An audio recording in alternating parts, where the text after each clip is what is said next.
बृहन्मुंबई महानगर पालिका शिक्षण विभाग ऑनलाइन वर्चुअल क्लासरूम की हिंदी की कक्षा में आप तमाम का स्वागत है। मैं हूं आपकी शिक्षिका अंसारी अस्मा रुकैया मोहम्मद कैस। आज हम पढ़ने वाले हैं हिंदी। तो चलिए शुरू करते हैं हमारा आज का सेशन।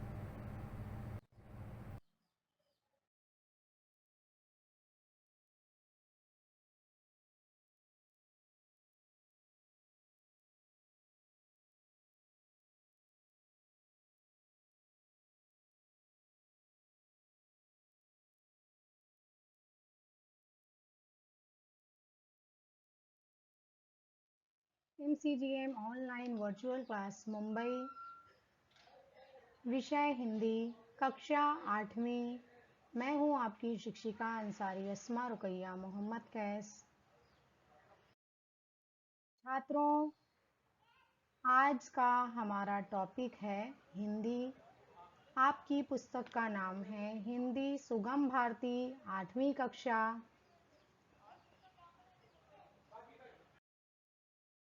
इस पुस्तक से छात्रों हम पढ़ने वाले हैं स्वाधीनता संग्राम के नेता सुभाष चंद्र बोस की लिखी हुई एक तहरीर। स्वाधीनता संग्राम में सुभाष चंद्र बोस का संगठन इस गद्य के जरिए आप लोगों को बताया गया है। इस इस पाठ के लेखक खुद सुभाष चंद्र बोस जी हैं। सुभाष चंद्र बोस भारत के स्वाधीनता संग्राम के अग्रणीय नेता थे। द्वितीय विश्व युद्ध के दौरान अंग्रेजों के खिलाफ लड़ने के लिए उन्होंने जापान के सहयोग से आज़ाद हिंद फौज का गठन किया था। सुभाष जी द्वारा दिया गया जय हिंद का नारा भारत का राष्ट्रीय नारा बन गया था। नेताजी सुभाष चंद्र बोस ने 5 जुलाई सन 1943 को सिंगापुर में सुप्रीम कमांडर के रूप में सेना को दिल्ली चलो का नारा दिया और जापानी सेना के साथ मिलकर ब्रिटिश सेना से इम्फाल और कोहिमा में एक साथ जमकर मोर्चा लिया। 21 अक्टूबर सन 1943 को आज़ाद हिंद फौज के सर्वोच्च सेनापति की हैसियत से स्वतंत्र भारत की अस्थायी सरकार बनाई, जिसे जर्मनी, जापान, फिलीपींस, कोरिया, चीन, इटली और आयरलैंड ने मान्यता दी। सन 1944 में आज़ाद हिंद फौज ने अंग्रेज़ों पर दोबारा आक्रमण किया और कई भारतीय प्रदेशों को अंग्रेज़ों से मुक्त करा लिया। निसंदेह सुभाष चंद्र बोस भारत के स्वाधीनता संग्राम के इतिहास में सबसे महत्वपूर्ण एक हैं। तो छात्रों, हमने कुछ सुभाष चंद्र बोस जी के बारे में जाना। चलिए देखते हैं इस पाठ में जो हम पढ़ने वाले हैं उसमें सुभाष चंद्र बोस जी ने हमें किस प्रकार की मालूमात दी है। पाठ नंबर 4, तुम मुझे खून दो। इस पाठ के लेखक हैं सुभाष चंद्र बोस जी। नेताजी सुभाष चंद्र बोस।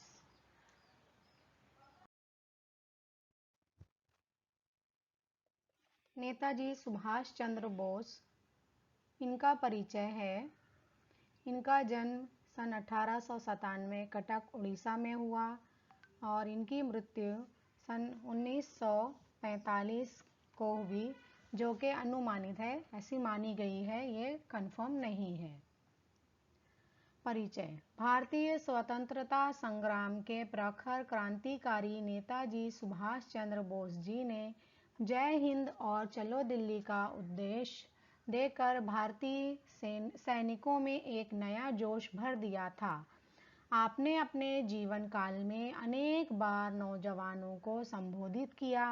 आप भारतीय युवकों के प्रेरणा स्रोत बन गए। उनको प्रेरणा देने वाले, उनमें जोश वलवला पैदा करने वाले बन गए थे। प्रमुख कृतियां। नेताजी सुभाष चंद्र बोस की प्रमुख कृतियां हैं एक भारतीय यात्री एंड इंडियन पिलग्रिम, यह अपूर्ण आत्मकथा है। भारत का संघर्ष द इंडियन स्ट्रगल 2 खंडों में है। स्वतंत्रता संघर्ष के संदर्भ में अगणित पत्र लिखे, भाषण दिए तथा रेडियो के माध्यम से भी व्याख्यान दिए, जो संकलित किए गए हैं, जो कि इकट्ठा कर लिए गए हैं, जिनको एक तहरीरी शक्ल दे दी गई है। गद्य संबंधी। भारतीय स्वतंत्रता संग्राम में स्वनाम धन्य नेताजी सुभाष चंद्र बोस का योगदान अविस्मरणीय है। द्वितीय विश्व युद्ध के समय आज़ाद हिंद सेना को स्वतंत्रता प्राप्ति हेतु युद्ध करने के लिए प्रेरित करते हुए आपने ये भाषण दिया था। आपका कहना था कि स्वतंत्रता की राह शहीदों के खून से ही बनती है, खून देकर ही आज़ादी की कीमत चुकाई जा सकती है। आपका आग्रह था कि देशवासियों को इसके लिए तत्पर रहना चाहिए। जो हम गद्य पढ़ने वाले हैं छात्रों, वो एक व्याख्यान है।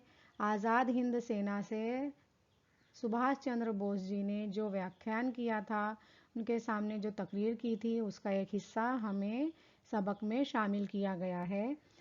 सबक में बताया गया है कि भारतीय स्वतंत्रता संग्राम, हिंदुस्तान की आज़ादी की जद्दोजहद में स्वनाम धन्य नेताजी सुभाष चंद्र बोस, खुद ऐलान करदा नेताजी सुभाष चंद्र बोस का योगदान का ताउन अविस्मरणीय है, यानी कि नाकाबिले बयान है।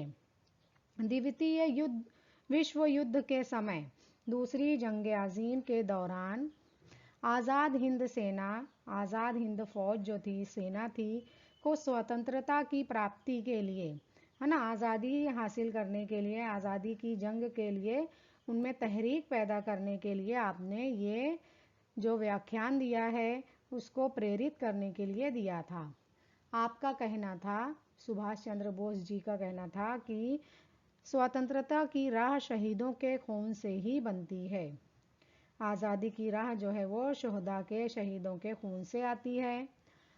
खून देकर ही आज़ादी की कीमत चुकाई जा सकती है। आज़ादी की कीमत सिर्फ खून देकर ही अदा की जा सकती है।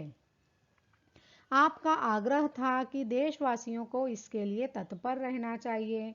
आपकी गुजारिश थी, उनका आग्रह था कि जो देशवासी है, जो वतन के लोग हैं, वो उनके लिए आज़ादी की जद्दोजहद के लिए, संग्राम के लिए तैयार रहना चाहिए।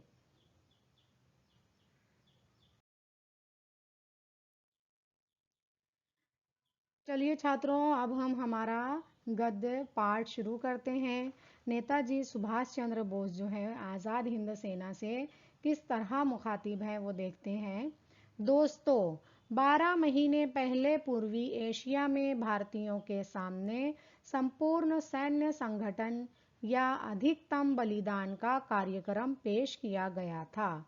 आज मैं आपको पिछले साल की हमारी उपलब्धियों का ब्यौरा दूंगा तथा आने वाले साल की हमारी मांगें आपके सामने रखूंगा। ऐसा करने से पहले मैं आपको एक बार फिर ये एहसास कराना चाहता हूँ कि हमारे पास आज़ादी हासिल करने का कितना सुनहरा अवसर है।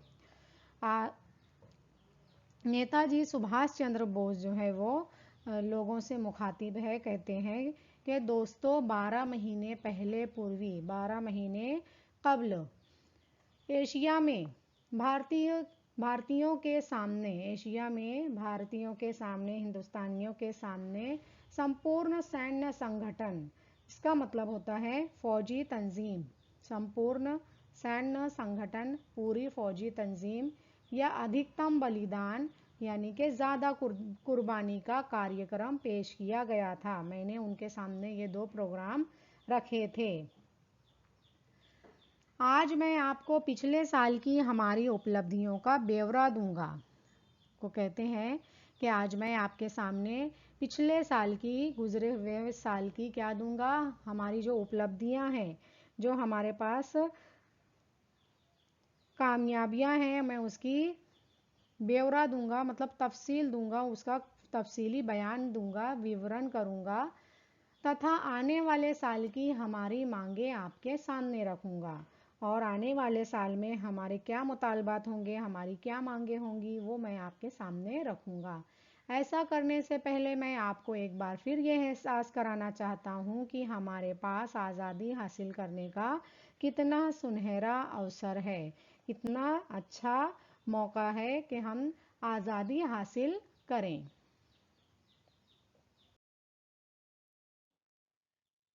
हमारे संघर्ष की सफलता के लिए मैं बहुत अधिक आशावादी हूँ, क्योंकि मैं केवल पूर्व एशिया के 30 लाख भारतीयों के प्रयासों पर निर्भर नहीं हूँ। भारत के अंदर एक विराट आंदोलन चल रहा है तथा हमारे लाखों देशवासी आज़ादी हासिल करने के लिए अधिकतम दुख सहने और बलिदान के लिए तैयार हैं। दुर्भाग्यवश सन 1857 के महान संघर्ष के बाद से हमारे देशवासी निहत्थे हैं, जबकि दुश्मन हथियारों से लदा हुआ है। आज के इस आधुनिक युग में निहत्थे लोगों के लिए हथियारों और एक आधुनिक सेना के बिना आज़ादी हासिल करना नामुमकिन है। सुभाष चंद्र बोस जी कहते हैं कि हमारे संघर्ष, हमारी जद्दोजहद, कठोर प्रयास की सफलता के लिए मैं बहुत अधिक आशावादी हूँ। वो कहते हैं कि मैं जो अपनी संघर्ष है, जद्दोजहद है, उसकी कामयाबी के लिए बहुत पुरुम्मीद हूँ, आशावादी हूँ, क्योंकि मैं केवल पूर्व एशिया के 30 लाख भारतीयों के प्रयासों पर निर्भर नहीं हूँ। वो कहते हैं कि क्योंकि मैं सिर्फ मशरकी एशिया, पूर्वी एशिया मतलब मशरकी एशिया के 30 लाख भारतीयों, हिंदुस्तानियों की कोशिश पर इन्हिसार नहीं कर रहा हूँ। भारत के अंदर एक विराट आंदोलन चल रहा है, हिंदुस्तान के अंदर एक बहुत बड़ी तहरीक चल रही है। आंदोलन अर्थात तहरीक। हमारे लाखों देशवासी आज़ादी हासिल करने के लिए अधिकतम दुख सहने और बलिदान के लिए तैयार हैं। हमारे जो देशवासी हैं, हिंदुस्तानी शहरी हैं, वो आज़ादी के हुसूल के लिए ज़्यादा से ज़्यादा तकलीफ़ बर्दाश्त करने और कुर्बानी देने के लिए तैयार हैं। दुर्भाग्यवश, दुर्भाग्यवश का मतलब होता है खोटी किस्मत के कारण। सन 1857 के महान संघर्ष के बाद से हमारे देशवासी निहत्थे हैं, है ना। किस्मती से सन 1857 की अजीम जद्दोजहद के बाद से हमारे शहरी जो हैं वो निहत्थे हैं, मतलब उनके पास कोई हथियार नहीं है, जबकि दुश्मन हथियारों से लदा हुआ है। जबकि हमारे जो दुश्मन हैं, अंग्रेज़ हैं, वो हथियारों से लदे हुए हैं। आज के इस आधुनिक युग में, आधुनिक अर्थात इस समय करंट, इस समय के दुनिया में, इस समय के युग में निहत्थे लोगों के लिए हथियारों और एक आधुनिक सेना के बिना आज़ादी हासिल करना नामुमकिन है। सुभाष चंद्र बोस जी कहते हैं कि आज के इस जदीद दौर में गैर मुसल्लह अफराद के लिए हथियारों और जदीद फौज के बगैर आज़ादी का हुसूल नामुमकिन है।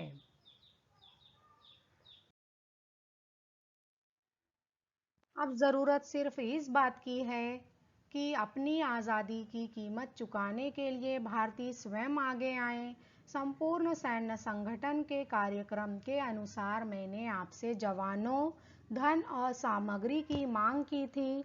मुझे आपको बताने में खुशी हो रही है कि हमें पर्याप्त संख्या में रंग रूट मिल गए हैं। हमारे पास पूर्वी एशिया के हर कोने से रंग रूट आए हैं। चीन, जापान, इंडोचीन, Philippines, Java, Borneo, Celebes, Sumatra, Malaya, Thailand और बर्मा से। सुभाष चंद्र बोस जी कह रहे हैं कि अब ज़रूरत सिर्फ इस बात की है कि हिंदुस्तानी अपनी आज़ादी की कीमत अदा करने के लिए आगे आएं, स्वयं आगे आएं। संपूर्ण सैन्य संगठन पूरी फौजी तंजीम के प्रोग्राम के मुताबिक के अनुसार मैंने आपसे जवानों, धन और सामग्री की मांग की थी। मैंने आपसे सिपाहियों की, दौलत की और साजो सामान की मांग की थी। मुझे आपको बताने में खुशी हो रही है कि हमें पर्याप्त संख्या में रंग रूट मिल गए हैं। हमें जितने फौजी नए जवानों की भर्तियां पर्याप्त संख्या चाहिए थी वो हमें मिल गई है। हमारे पास पूर्वी एशिया के हर कोने से रंगरूट आए हैं। रंगरूट बोले तो नया सिपाही। हमारे पास पूर्वी एशिया के हर कोने से रंगरूट आए हैं। कहाँ कहाँ से आए हैं तो देखिए यहाँ पे पूर्वी एशिया, मशरकी एशिया के जो ममालिक हैं, कंट्रीज़ हैं, उनके नाम आए हैं। चीन, जापान, इंडो चीन, Philippines, Java, Borneo, Celebes, Sumatra, Malaya, Thailand और बर्मा से।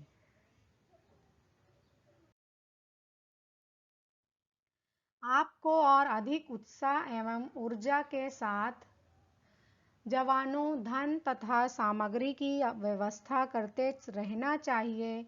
विशेष रूप से आपूर्ति और परिवहन की समस्याओं का संतोषजनक समाधान होना चाहिए। सबसे बड़ी समस्या युद्ध भूमि में जवानों और सामग्री की कुमक पहुंचाने की है। यदि हम ऐसा नहीं करते तो हम मोर्चों पर अपनी कामयाबी को जारी रखने की आशा नहीं कर सकते, ना ही हम भारत के आंतरिक भागों तक पहुंचने में कामयाब हो सकते हैं। सुभाष चंद्र बोस जी कह रहे हैं यहाँ पर हमें कि आपको और अधिक उत्साह एवं ऊर्जा के साथ जवानों, धन तथा सामग्री की व्यवस्था करते रहना चाहिए। आपको और ज़्यादा जोश और खरोश और तवानाई के साथ जवानों, पैसा और दूसरी अशिया का एहतमाम करते रहना चाहिए। विशेष रूप से आपूर्ति और परिवहन की समस्याओं का संतोषजनक समाधान होना चाहिए। और ख़ास तौर पर जो आपूर्ति और परिवहन है ना, जो अशिया की जो कमी है उनकी फराहमी और नक्ल हमल, परिवहन मतलब नक्ल हमल की जो समस्या है, जो मसले हैं, उनको संतोषजनक उसका हल निकालना चाहिए, उसका समाधान करना चाहिए। सबसे बड़ी समस्या युद्ध भूमि में जवानों और सामग्री की कुमक पहुंचाने की है। अब देखिए छात्रों, कुमक का मतलब होता है सहायता। तो सबसे बड़ा मसला है मैदानी जंग में जवानों और मोहरों की फराहमी है। यदि हम ऐसा नहीं करते तो हम मोर्चों पर अपनी कामयाबी को जारी रखने की आशा नहीं कर सकते। अगर हम कुमक पहुंचाने का काम नहीं करेंगे तो हम महाजों पर अपनी कामयाबी को जारी रखने की उम्मीद नहीं कर सकते, हम जंग को जारी रखने की उम्मीद नहीं कर सकते, ना ही हम भारत के आंतरिक भागों तक पहुंचने में कामयाब हो सकते हैं, और ना ही हम भारत के जो हिंदुस्तान के जो अंदरूनी हिस्से हैं उन तक पहुंचने में कामयाब हो सकते हैं। आंतरिक, भीतरी।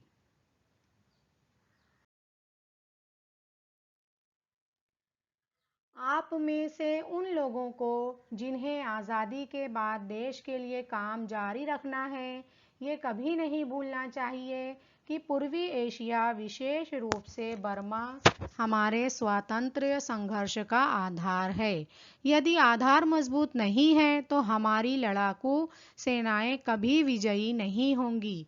यदि रखिए रखिए कि यह याद रखिए कि यह एक संपूर्ण युद्ध है, केवल दो सेनाओं के बीच का युद्ध नहीं है। इसलिए पिछले पूरे 1 वर्ष से मैंने पूर्व में संपूर्ण सैन्य संगठन पर इतना जोर दिया है। मेरे यह कहने के पीछे कि आप घरेलू मोर्चे पर और अधिक ध्यान दें, एक और भी कारण है। आने वाले महीनों में मैं और मंत्रिमंडल की युद्ध समिति के मेरे सहयोगी युद्ध के मोर्चे पर और भारत के अंदर क्रांति लाने के लिए भी अपना सारा ध्यान केंद्रित करना चाहते हैं। इसीलिए हम इस बात को पूरी तरह सुनिश्चित करना चाहते हैं कि हमारी अनुपस्थिति में भी कार्य निर्बाध चलता रहे। अब देखिए छात्रों, यहाँ पर सुभाष चंद्र बोस जी जो है वो अपने सैनिकों से मुखातिब होते हुए कहते हैं कि आप में से उन लोगों को जिनको आज़ादी के बाद भी मुल्क के लिए काम करते रहना है, उन्हें कभी भी ये फरामोश नहीं करना चाहिए, ये कभी भी भूलना नहीं चाहिए कि पूर्वी एशिया, जो मशरकी एशिया है, खुसूसी तौर पर बर्मा, वो हमारे स्वतंत्र संघर्ष का आधार है, वो हमारी जद्दोजहद आज़ादी की बुनियाद है। आधार का अर्थ होता है बुनियाद, स्वतंत्र, आज़ादी। आधार, सहारा। यदि आधार मजबूत नहीं है, यदि हमारा सहारा मजबूत नहीं है, तो हमारी लड़ाकू सेनाएं कभी विजयी नहीं होंगी। तो जो हमारी लड़ाई करने वाली जो फौज हैं, जो जंग आज़ादी में लड़ती हैं, वो कभी भी जीत नहीं पाएंगी। याद रखिए कि ये एक संपूर्ण युद्ध है। आपको याद रखना है कि ये एक हमाजहत जंग है, युद्ध है। केवल दो सेनाओं के बीच का युद्ध नहीं है। ये सिर्फ दो फौजों के बीच की जंग नहीं है, बल्कि ये एक पूरी हमाजहत जंग है। इसीलिए पिछले पूरे एक साल से मैंने पूर्व में संपूर्ण सैन्य संगठन पर इतना जोर दिया है ना। जो पूरी फौजी तंजीम है उस पर मैंने पिछले एक साल से बहुत जोर दिया है। मेरे ये कहने के पीछे कि आप घरेलू मोर्चे पर और अधिक ध्यान दें, जो हमारी घरेलू मोर्चे हैं, जो महाज हैं, जो जंग है, उनके ऊपर ज़्यादा ध्यान दें। एक और भी कारण है, एक और भी वजह है। आने वाले महीनों में मैं और मंत्रिमंडल के युद्ध समिति के मेरे सहयोगी, जो मंत्रिमंडल है, मेरी काबीना है, उसके जो जंगी साथी हैं, वो अपने तमाम तर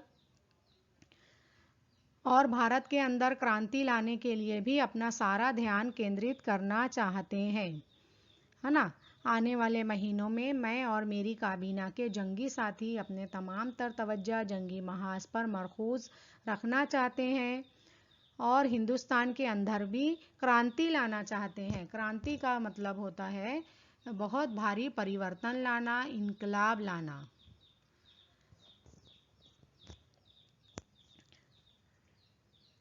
इसीलिए हम इस बात को पूरी तरह सुनिश्चित करना चाहते हैं कि हमारी अनुपस्थिति में भी कार्य निर्बाध चलता रहे। वो कहते हैं कि इसलिए हम इस बात को यकीनी बनाना चाहते हैं कि हमारी गैर मौजूदगी में भी काम जो है वो निर्बाध चलता रहे, यानी कि सतत चलता रहे, हमेशा चलता रहे।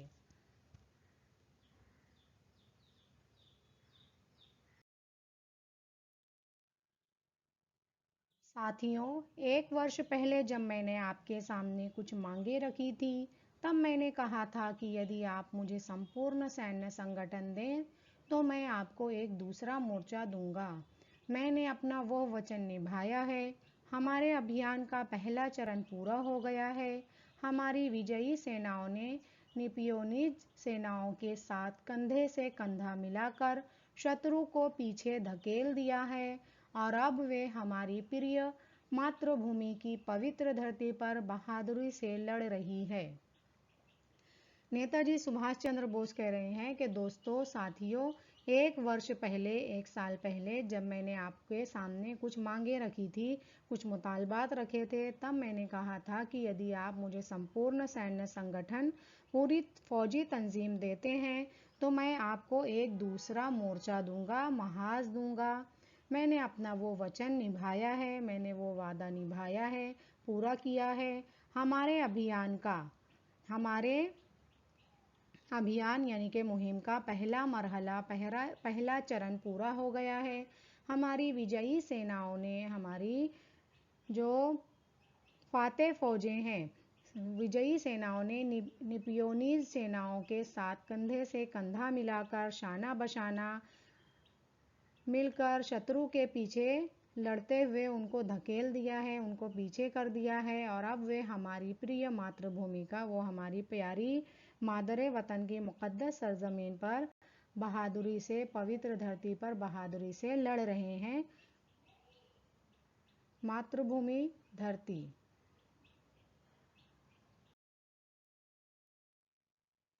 अब जो काम हमारे सामने है, पूरा करने के लिए कमर कस लें। मैंने आपसे जवानों, धन और सामग्री की व्यवस्था करने के लिए कहा था। मुझे वे सब भरपूर मात्रा में मिल गए हैं। अब मैं आपसे कुछ और चाहता हूँ।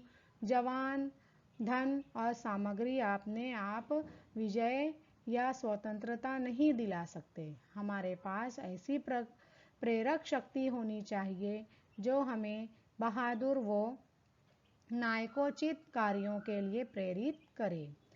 नेताजी सुभाष चंद्र बोस कह रहे हैं कि अब जो काम हमारे सामने है उसे पूरा करने के लिए कमर कस लें, तैयार हो जाएं। कमर कस लें ये एक मुहावरा है जिसका अर्थ है तैयार होना।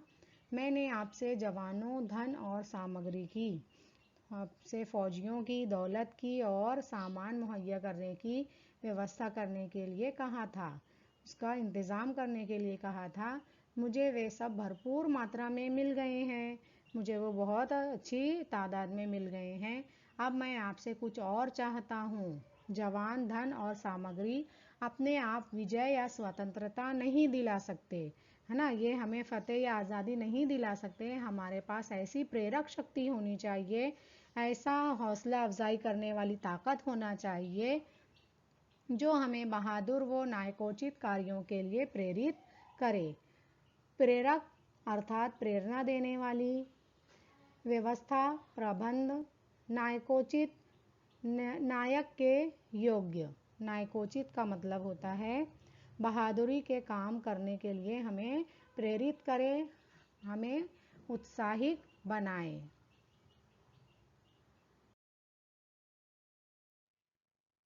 सिर्फ इस कारण कि अब विजय हमारी पहुंच में दिखाई देती है, आपका ये सोचना कि आप जीते जी भारत को स्वतंत्र दे ही पाएंगे, आपके लिए एक घातक गलती होगी।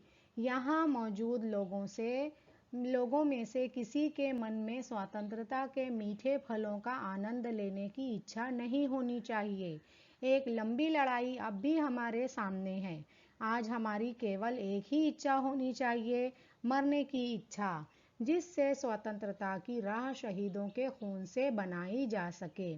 नेताजी सुभाष चंद्र बोस कह रहे हैं, सिर्फ इस कारण, इस वजह से कि अब विजयी हमारी पहुंच में दिखाई देती है, अब जीत जो है वो हमारी रसाई में दिखाई देती है। आपको यह सोचना कि आप जीते जी भारत को स्वतंत्र देख पाएंगे, आप अपना जिंदा रहते हुए भारत की आज़ादी देख पाएंगे, आपके लिए एक घातक गलती है। यानी ये आपकी एक प्राण लेने वाली, जान लेने वाली या मोहलिक गलती है। यहाँ मौजूद लोगों में से किसी के मन में स्वतंत्रता के मीठे फलों का आनंद लेने की इच्छा नहीं होनी चाहिए। यानी एक लंबी लड़ाई अब भी हमारे सामने है। वो कहते हैं कि हमें इस ख्वाब में नहीं रहना है कि हमें आज़ादी मिल जाएगी, बल्कि एक लंबी लड़ाई जो है, एक बड़ी लड़ाई जो है वो हमारे सामने है।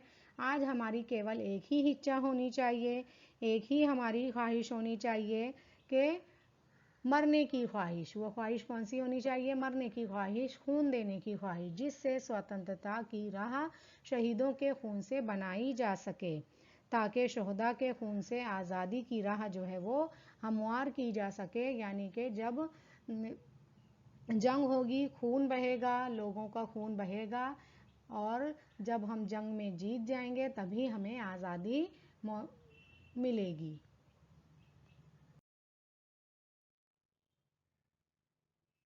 साथियों, स्वतंत्रता युद्ध के मेरे साथियों, आज मैं आपसे एक ही चीज़ मांगता हूँ। सबसे ऊपर मैं आपसे अपना खून मांगता हूँ। ये खून ही उस खून का बदला लेगा जो शत्रु ने बहाया है। खून से ही आज़ादी की कीमत चुकाई जा सकती है।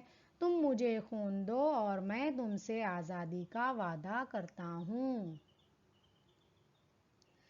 अब यहाँ पर सुभाष चंद्र बोस जो कह रहे हैं कि साथियों, दोस्तों, मेरे आज़ादी स्वतंत्रता युद्ध के मेरे साथियों, जंग आज़ादी के मेरे साथियों, आज मैं आपसे एक ही चीज़ मांगता हूँ। सबसे ऊपर मैं आपसे आपका खून मांगता हूँ। ये खून ही उस खून का बदला लेगा जो शत्रु ने बहाया है, जो दुश्मन ने बहाया है, उसका खून का बदला लेगा। खून से ही आज़ादी की कीमत चुकाई जा सकती है। तुम मुझे खून दो, नेताजी कह रहे हैं अपने स्वतंत्रता युद्ध के साथियों से कि तुम मुझे खून दो, यानी तुम अपनी जानें कुर्बान करो और मैं तुमसे आज़ादी का वादा करता हूँ। इस तरह नेताजी सुभाष चंद्र बोस ने आज़ादी की जद्दोजहद में स्वतंत्रता युद्ध में अपना बहुत बड़ा किरदार निभाया है और उनका नारा था कि तुम मुझे खून दो, मैं तुम्हें आज़ादी दूंगा।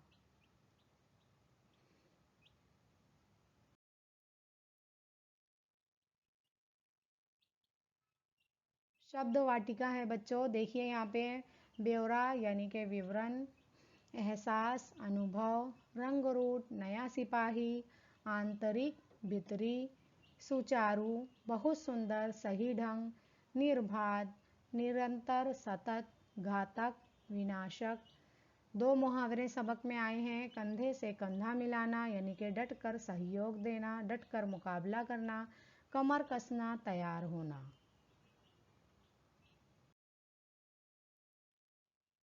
सूचना के अनुसार कृतियां करो। एक, संजाल पूर्ण करो।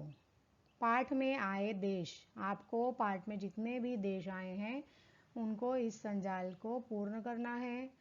तो आप सबसे पहला देश है जापान, चीन, जावा, सुमात्रा। और भी कई देश आए हैं लेकिन यहाँ पर हम सिर्फ 4 ही लिखेंगे। उत्तर लिखो। भारतीयों के सामने पेश किया गया कार्यक्रम, संपूर्ण सैन्य संगठन।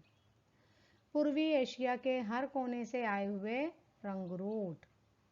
स्वतंत्रता की राह इससे बनाई जा सकेगी शहीद के खून से।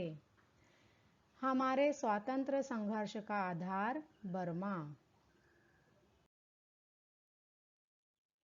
टिप्पणी लिखो।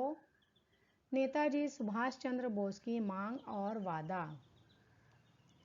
तो नेताजी सुभाष चंद्र बोस ने अपने सिपाहियों से कौन सी मांग की और कौन सा वादा लिया, उसकी आपको टिप्पणी लिखनी है जो कि आपकी स्क्रीन पर दिखाई गई है। आप इसे अपनी कॉपी में तहरीर कीजिए। भाषा बिंदु। निम्नलिखित वाक्यों के काल के भेद लिखो। बच्चे अब घर आ रहे होंगे। भविष्य काल, हम अल्मोड़ा पहुंच रहे थे। अपूर्ण भूतकाल, भारत के अंदर एक विराट आंदोलन चल रहा है। अपूर्ण वर्तमान काल, उदय शंकर ने अपनी नृत्यशाला यहीं बनाई थी। पूर्ण भूतकाल,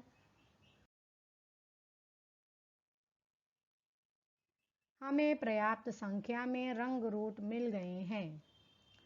पूर्ण वर्तमान काल, आप जीते जी भारत को स्वतंत्र दे ही पाएंगे। भविष्य काल, मैं तुमसे आज़ादी का वादा करता हूँ। सामान्य वर्तमान काल, बच्चों को आप भूख से तड़पते देखे होंगे। भविष्य काल, निम्नलिखित शब्दों के पर्यायवाची शब्द लिखो। हम मानी अल्फाज लिखना है। शब्द पवित्र, पर्यायवाची शब्द पावन। धरती, वसुधा, बहादुरी, वीरता, खून, रक्त।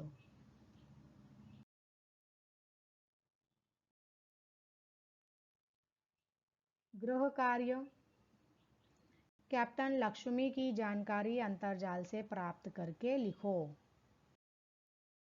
धन्यवाद।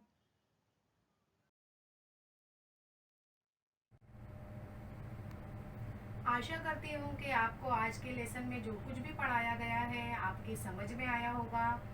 घर काम के क्वेश्चंस हल कीजिए और अपने स्कूल के व्हाट्सएप ग्रुप पर शेयर कीजिए। फिर मिलेंगे अगले सेशन में, तब तक के लिए खुदा हाफिज़।